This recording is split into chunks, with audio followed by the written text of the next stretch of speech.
do I do what I do? And is it right and true? That's what we're going to discuss. And I think we can all agree that we should get rid of all stupidity and all falsehood and just what is the truth? What is right? What should I believe? I'm not going to bring up anything about the Bible. I'm not going to bring up sacred scripture. I'm not going to bring up, the beliefs of different denominations. That's for a totally separate video. We're going to look at what can I know just from human reason alone. Can I know that God exists? How do I know what is true? What is truth? So we're going to start with that. We're going to start from the basics, and I'm going to go step by step by step by step. And I beg you to save your comments until you've seen the entire series. Okay, that's what we're going to look at, starting now.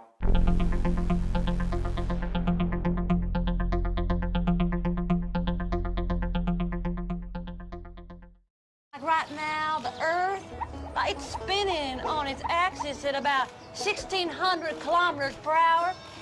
And the Earth is moving around that sun about 30 kilometers per second. Plus, our entire solar system here, why, it is just hurtling around the outer edges of the Milky Way galaxy at about 220 kilometers per second.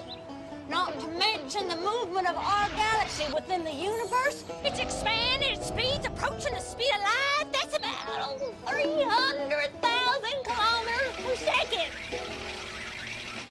Everything in the universe, including you and me, is in motion.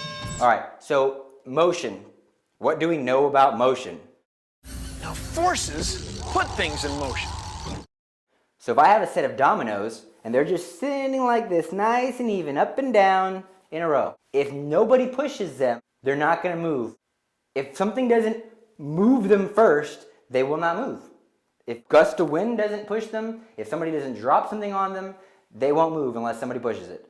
But if I touch it, it will cause a chain reaction of movements. Correct? Correct. So we can agree. We cannot deny this unless you are a ignoramus. This is true of everything that you can touch and see. As you may know, inertia is a property of matter. Inertia is a property of matter. I mean, if the universe is moving, there had to be a first mover. That's not like, I got a message from the Lord. No, that's just common sense.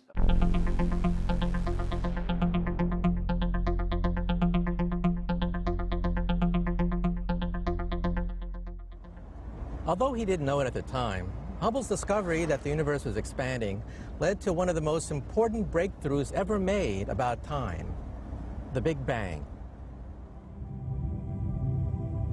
Once, there was nothing, not even time. But 13.7 billion years ago, it seems that this nothing became everything. Scientists, and all of those in that field have agreed that the universe is 13 billion years old. I am 26 years old. I did not exist 28 years ago. The universe has a beginning. That means there was a point when the universe was not.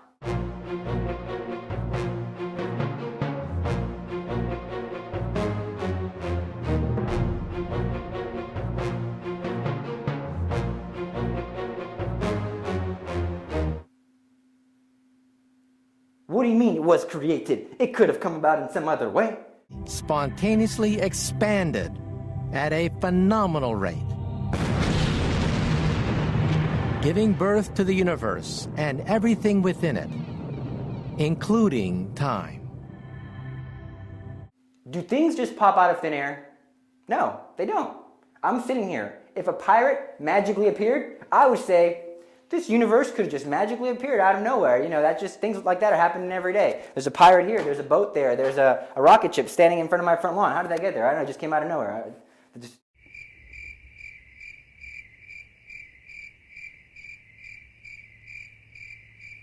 Some people say, like the Big Bang, man, we came from the Big Bang. Yeah, okay, the Big Bang, I have no problem with that. In order for there to be a Big Bang, there must first be a Big Banger. In the subatomic world, atoms and their constituent parts play by a completely different set of rules from larger bodies of matter. This caused so much problems that even Einstein finally broke with the quantum theory, and he said that I cannot believe that God plays dice with the universe. With all of its weirdness and built-in uncertainty, quantum theory remains the best model of the subatomic world we have.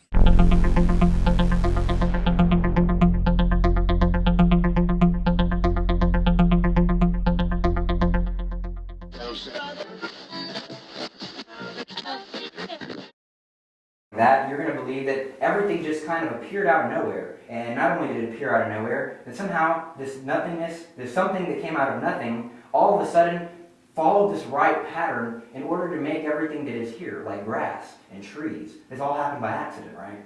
I'm shooting this video with a Sony HDR FX1000.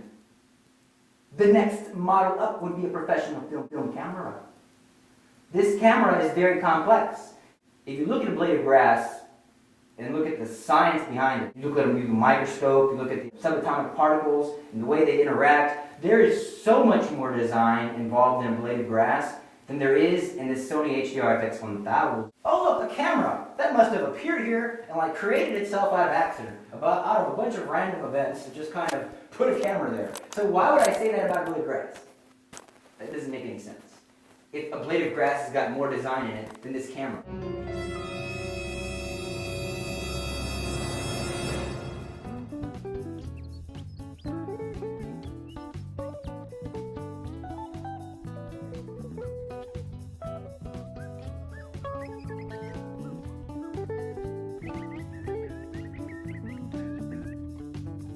Within minutes of arriving, the seduction of this untidy, drought-molested, rocky country has the trio pushing paint. The sunset, everybody's painting pictures of sunsets. Why? Because it's beautiful. Everybody's taking pictures of mountains and lakes. Why? Because it's beautiful. Everybody's looking at all these creatures in the ocean, and the weird one with the little light that has a little, the little thing is like the anglerfish. Because it's so weird looking and at the same time, somehow beautiful. But then if you go and you look at, whoa, look, downtown. Looks like garbage. Thank God, that bum, oh man, he stinks, he smells. We have something within us that desires to make beautiful things. We desire to make beautiful music. That's showing that there is something in us that has a resemblance to that something in God. It's light that really gives me a thrill in the landscape. Among other things, there are lots of things that do, but light above all.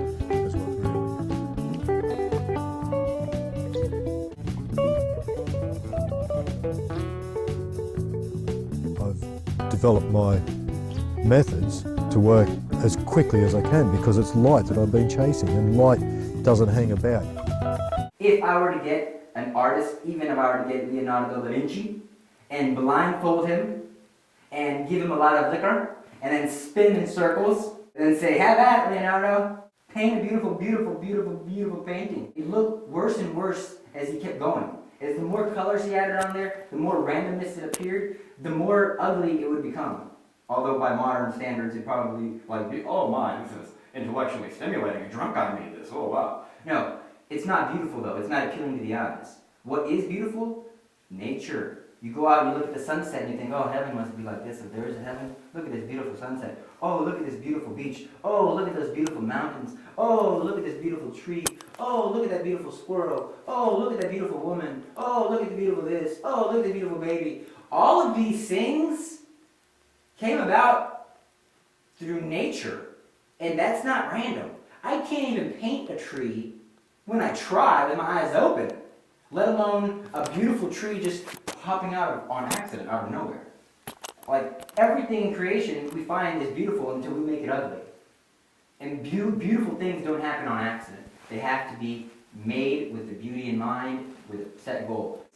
So, we've taken a look, just a glimpse at the world around us. This is like common sense stuff. Now, let's take a glimpse at humans. Why humans? Why are we looking at humans? Because I am a human.